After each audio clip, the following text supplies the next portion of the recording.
ഇപ്പോൾ Shri M V Govindan മാധ്യമങ്ങളെ കാണുന്നതിലേക്ക് അതുമായി ബന്ധപ്പെട്ട് എനിക്ക് ചൂണ്ടിക്കാണിക്കാനുള്ളത് CPIM-ൻ്റെയും DYFI പ്രവർത്തകരെ ആക്രമിക്കുമെന്ന് പ്രസംഗത്തിൽ PD സതീശനും യൂത്ത് കോൺഗ്രസ് സംസ്ഥാന പ്രസിഡന്റും നേരത്തെ ആഹ്വാനം ചെയ്തിരുന്നു. അത് നമുക്ക് മനസ്സിലാക്കാം. CPIM-ൻ്റെയും അതുപോലെ തന്നെ LDF-ൻ്റെയും പ്രവർത്തകരെ അല്ലെങ്കിൽ DYFI-യുടെ പ്രവർത്തകരെ ആക്രമിക്കണം എന്ന ആഹ്വാനം മനസ്സിലാക്കാം. എന്നാൽ സമരത്തിലേക്ക് നീങ്ങുമ്പോൾ ആണിയടിച്ച പട്ടികയും മുളപടിയും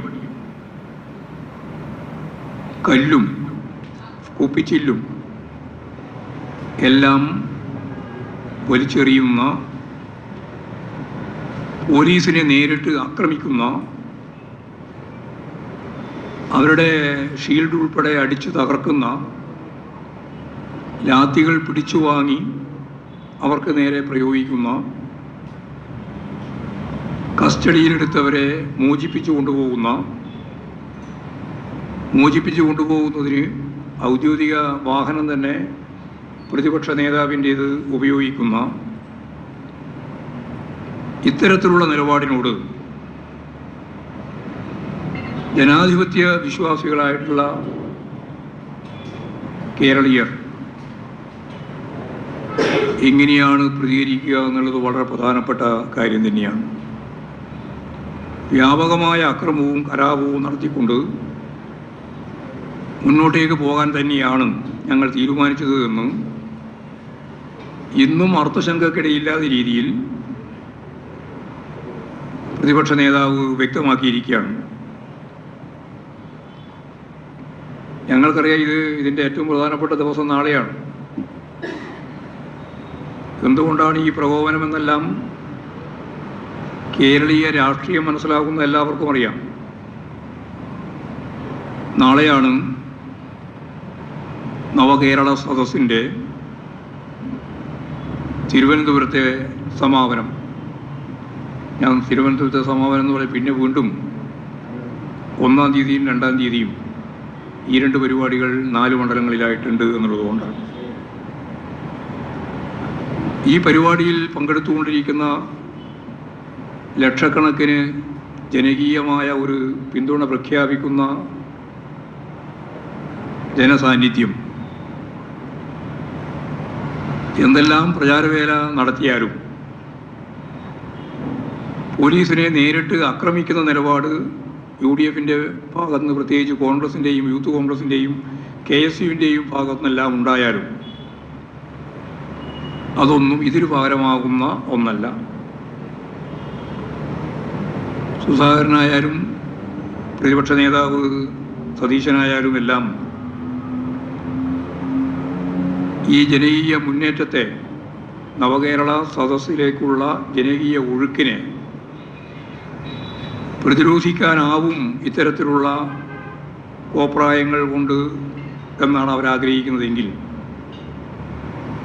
അത് കേരളത്തിലെ ജനങ്ങൾ കൃത്യമായിട്ട് മനസ്സിലാക്കും എന്ന് തന്നെയാണ് അത് സംബന്ധിച്ച് പറയാനുള്ളത്. ഇപ്പോൾ UDF മേൽക്കൈ നേടാൻ കോൺഗ്രസ് നടത്തുന്ന ശ്രമത്തിൻ്റെ ഭാഗമായാണ് യഥാർത്ഥത്തിൽ ഇത്തരം കോപ്രായങ്ങളെന്ന് അവരെ പിന്തുണക്കുന്ന മാധ്യമങ്ങൾക്ക് പോലും വ്യക്തമാകുന്ന സ്ഥിതിയാണ് ഉണ്ടായത്. ഇപ്പോൾ സംസ്ഥാനത്തിലുടനീളം കലാപമുണ്ടാക്കുക എന്ന ലക്ഷ്യത്തോടെയാണ് ഇത്തരം പരിപാടികൾ അവർ ആസൂത്രണം ചെയ്തിട്ടുള്ളത്. യൂത്ത് കോൺഗ്രസിൻ്റെ വ്യാജ തിരിച്ചറിയൽ കാർഡ് നിർമ്മിതി അതൊരു വലിയ നിയമപ്രശ്നമായിട്ട് നമ്മുടെ മുമ്പിൽ നിൽക്കുകയാണ്. ആ ഒരു സന്ദർഭത്തിലാണ് അതുവഴി തിരഞ്ഞെടുക്കപ്പെട്ട സംസ്ഥാന പ്രസിഡന്റ് ഉൾപ്പെടെ വലിയ കലാപാഹ്വാനം നൽകിയിട്ടുള്ളത്. യൂത്ത് കോൺഗ്രസിൻ്റെ പോലീസ് ആക്രമിക്കുന്നതിനുള്ള, പോലീസിൻ്റെ നേരെ കടന്നാക്രമിക്കുന്നതിന് വേണ്ടിയുള്ള നേതൃത്വം ഈ യൂത്ത് കോൺഗ്രസ് വ്യാജ തിരിച്ചറിയൽ കാർഡ് മുഖേന ജയിച്ചു വന്ന സംസ്ഥാന പ്രസിഡന്റിൻ്റെ ഉൾപ്പെടെയുള്ള നേതൃത്വത്തിലാണെന്നുള്ളത് വളരെ ഗൗരവമുള്ള പ്രശ്നം തന്നെയാണ്. അപ്പോൾ അതുവഴി ഞങ്ങൾ നിർവഹിച്ച ക്രിമിനൽ സംവിധാനത്തെ ജനങ്ങളിൽ നിന്നും മറച്ചുവെക്കാനാവുമോ എന്ന ശ്രമമാണ് യൂത്ത് കോൺഗ്രസ് ഭാരവാഹികൾ ഉൾപ്പെടെ ഇപ്പോൾ ഈ കാണിക്കുന്നതിൽ നിന്നും മനസ്സിലാക്കാൻ സാധിക്കുന്നത്. കേന്ദ്രം കേരളത്തോട് കാണിക്കുന്ന സാമ്പത്തിക മേഖലയിലെ ഉപരോധം ഉൾപ്പെടെയുള്ള കാര്യങ്ങളിൽ ജനങ്ങളുടെ മുമ്പിൽ ഈ പ്രശ്നങ്ങളെല്ലാം അവതരിപ്പിക്കുമ്പോൾ തീർച്ചയായും മാധ്യമങ്ങളും അതുപോലെ തന്നെ പ്രതിപക്ഷ രാഷ്ട്രീയ പാർട്ടികളും കേരളത്തിൽ നിർവഹിക്കേണ്ടുന്ന നിരവധിയായ സാമ്പത്തിക കാര്യങ്ങളിൽ അത് സാധിക്കുന്നില്ല എന്ന വിമർശനം ഉന്നയിക്കുമ്പോൾ എന്തുകൊണ്ട് എന്ന ചോദ്യത്തിന് കേരള ജനത കൃത്യമായിട്ട് ഉത്തരം പറയാൻ തുടങ്ങി. അത് കേന്ദ്ര ഗവൺമെൻറ് നമുക്ക് നൽകേണ്ടുന്ന 57,000 കോടി രൂപ കൃത്യമായിട്ട് ഒരു വർഷം തന്നെ തരാതിരിക്കുന്നു എന്നുള്ളതും, കടം വാങ്ങാനുള്ള പരിധി വിവിധ പേര് പറഞ്ഞ് കേരളത്തിലെ ഗവൺമെൻറ്റിനോട് ശത്രുതാപരമായ നിലപാട് സ്വീകരിച്ച് ഒഴിവാക്കുന്നു എന്നുള്ളതുമാണെന്ന് കൃത്യമായിട്ട് ജനങ്ങൾക്ക് മനസ്സിലാക്കാൻ സാധിക്കുന്ന രീതിയിലുള്ള ആശയ സംവേദനം ഈ നവകേരള സദസ്സുമായിട്ട് ബന്ധപ്പെട്ട് ഉണ്ടായിട്ടുണ്ട്. ഗവൺമെൻറ്റിൻ്റെ നേട്ടങ്ങളും മാധ്യമങ്ങൾ സൃഷ്ടിച്ച പുകമറയുമെല്ലാം മാറ്റി നിർത്തിക്കൊണ്ട്, വകഞ്ഞു മാറ്റിക്കൊണ്ട് ഇത്തരം നവകേരള സദസ്സിലേക്ക് എത്തിക്കൊണ്ടിരിക്കുന്ന ആയിരക്കണക്കിന് ആളുകളുടെ ഇച്ഛാശക്തിയോടുകൂടിയുള്ള ഈ സ്വീകരണ പരിപാടി കാണിക്കുന്നത് ഇതിനെ ഗവൺമെൻറ് ചൂണ്ടിക്കാണിക്കുന്ന നിലയിൽ ഞങ്ങൾ ഉൾക്കൊള്ളുന്നു എന്ന് തന്നെയാണ്. ഇപ്പോൾ ദൃശ്യ മാധ്യമങ്ങൾ എത്ര തന്നെ ശ്രമിച്ചിട്ടും കോൺഗ്രസ് കാണിക്കുന്ന, യൂത്ത് കോൺഗ്രസ്സുകാരും അതുപോലെ KSUക്കാരും കാണിക്കുന്ന ഈ അതിക്രമങ്ങൾ ജനങ്ങളും മാധ്യമങ്ങളുമെല്ലാം, എല്ലാ മാധ്യമങ്ങൾക്കും അത് റിപ്പോർട്ട് ചെയ്യേണ്ടി വരുന്ന സ്ഥിതി ഉണ്ടായിട്ടുണ്ട്. ചില മാധ്യമങ്ങൾ ഇതിൻ്റെ ഒപ്പം ചേർത്ത് പറഞ്ഞത് ഇതൊരു വലിയ ഉയർത്തെഴുന്നേൽപ്പാണെന്നാണ്. പോലീസിന് നേരെയുള്ള കടന്നാക്രമം ഒരു വലിയ ഉയർത്തെഴുന്നേൽപ്പ് യൂത്ത് കോൺഗ്രസിന് നൽകിയിരിക്കുന്നു എന്നാണ് ചില പത്രങ്ങൾ പറഞ്ഞത്.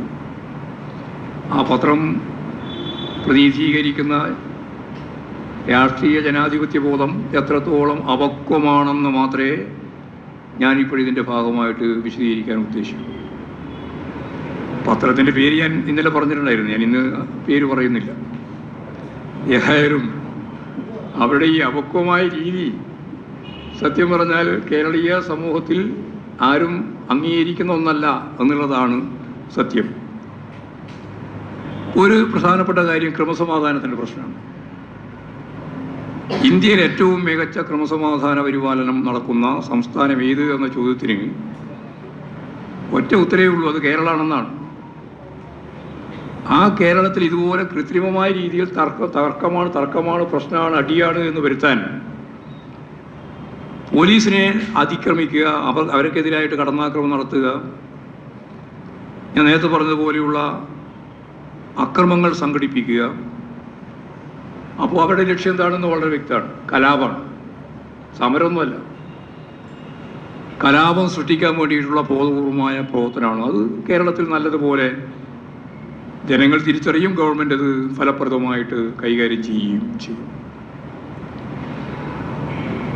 അപ്പോൾ കോൺഗ്രസ് ഈ അക്രമം വ്യാപകമാക്കി നടത്തിക്കൊണ്ട് തന്നെ